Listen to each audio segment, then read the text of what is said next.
Thanks for watching this video. Please like and subscribe for more content in the next video as well. Thank you so much everyone.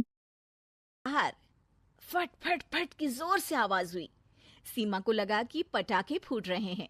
वो डर के मारे घर से बाहर निकली। देखा तो सामने योगेश यानी कि पतिदेव एक बुलेट बाइक पर बैठे हैं। अरे डर गई क्या? बाइक लेकर आया हूँ तुम्हें घुमाने के लिए। सच में? मुझे लगा पटाखे फूट रहे हैं। अरे पटाखे भी फूटेंगे और मिठाई भी बटेगी। माँ को तो बुलाओ। माँ भी बाहर आ जाती है। अरे योगेश बेटा, इतनी जल्दी आ गया? और ये गाड़ी किसकी है? साहब की है? हाँ माँ, तुम्हारा बेटा साहब से कम है क्या? मेरी ही है। अरे बेटा, इतनी बड़ी गाड़ी ले ली, इससे तो तू घोड़ा ही ले लेता। महंगी पड़ी होगी ना? माँ महंगी सस्ती छोड़ो और मिठाई लाया हूँ, गांव में बंटवा दो। अरे बंटवा क्यों दो? पीछे बैठो, गांव में बांट कर आते हैं। सब खुश थे। योगेश गांव के बाहर एक कोयले की खदान में मजदूरी करता था।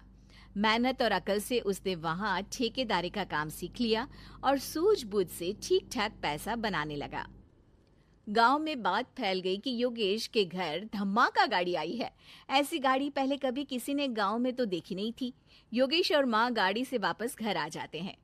बेटा, बाबूजी ऊपर से देख रहे होंगे और आशीर्वाद भी दे रहे होंगे तुझे। वो होते तो उनको भी घुमाता माँ। पूरे गांव में नाच नाच के मिठाई बांटने जाते। जैसे मैंने नाच नाच के बांटी थी जब वो अपने लिए एक साइकिल लेकर आए थे। बस बस, बाबूजी दो बात भी सुनाते कि फटफट वाली फटपटी ले आया। सीमा आगे कहती है, अपने लिए तो ये गाड़ी ले आए और मेरे लिए? अरे ये गाड़ी तुम्हारे लिए ही तो है। पक्का मेरे लिए है? अरे पक्का तुम्हारे लिए है। अगली सुबह जब योगेश सो रहा होता है तो उसे बाहर से गाड़ी की आवाज आती है। वो घबरा कर चिल्लाता है, चोर चोर, मेरी गाड़ी ले जा रहा है, चोर चोर। माँ भी जागती है और योगेश के साथ दरवाजे की तरफ भागती है। जैसे ही दोनों बाहर निकलते हैं तो देखते हैं कि सीमा गाड़ी चला रही है। अरे बहू, नाक कटवाओगी क्या? ये क्या कर रही हो? अरे गिर जाओगी, ये क्या कर रही हो तुम? सीमा गाड़ी को रोक कर कहती है, सारे गांव में घुमा लाई, कहीं नहीं गिरी। क्या? सारे गांव में घुमा लाई? अरे लोग क्या कहेंगे बहू? सोचा क्या एक बार? यही कहेंगे कि कितनी अच्छी गाड़ी है। अरे तुम्हारे बारे में। हाँ, कहेंगे ना कि देखो कितनी अच्छी गाड़ी पर बैठी है। बहू गाड़ी रखकर योगेश और सासू माँ के पास जाती है। तुमने कब गाड़ी चलाना सीखा? हमारे बाबूजी के पास पुरानी स्कूटर थी, सीख ली। फिर स्कूल में एक मास्टर जी भी ऐसी ही गाड़ी लेकर आते थे, उन्होंने सिखा दी। हाँ हाँ, स्कूल के मास्टर आजकल यही सब तो सिखा रहे हैं। पढ़ाई का कुछ सिखाते तो कुछ भला होता। अरे बहू, अब गाड़ी मत चलाना। हमारे परिवार में कभी किसी औरत ने पीछे से आगे की सीट पे आने की हिम्मत नहीं की है। तुम भी मत करना, समझी? जी, समझ गई माँ जी। सीमा सास की बात सुनकर चुपचाप रसोई में जाकर उदास होकर खाना पकाने लगी है। सास सुबह सुबह मंदिर से पूजा करके लौट रही होती है। तभी उसे दो औरतें रोक लेती हैं और कहती हैं, अरे बहू को थोड़े अच्छे लक्षण भी सिखा दो। गाड़ी चलाने निकली थी, गांव की मर्यादा का कोई ख्याल नहीं है। वही तो। अरे पैसे आने लगे हैं तो क्या मतलब कि किसी रीति रिवाज को नहीं मानोगे?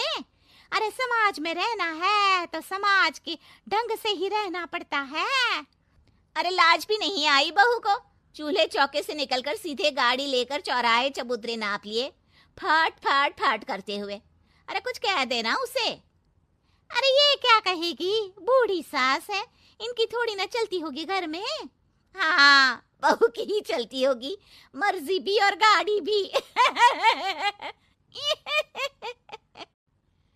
सास सब सुनकर घर आती है और बहू को चिल्ला के बुलाती है, अरे नाक कटवा दी सब। Thanks for watching this video.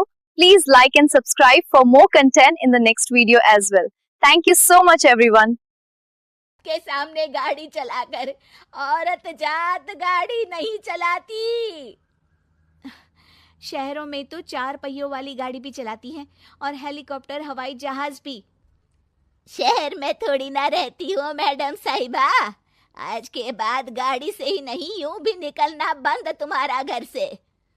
माँ सही कह रही है। कहीं भी जाना हो तो मुझे बता देना, मैं लेकर चलूंगा। आज माँ को तुम्हारे कारण कितनी बातें सुननी पड़ी।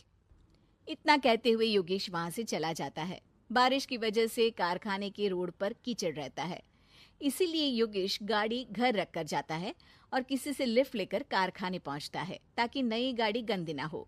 लेकिन शाम को इतनी तेज बारिश होती है कि उसे वापस आने का कोई साधन ही नहीं मिलता। बारिश बढ़ती जाती है।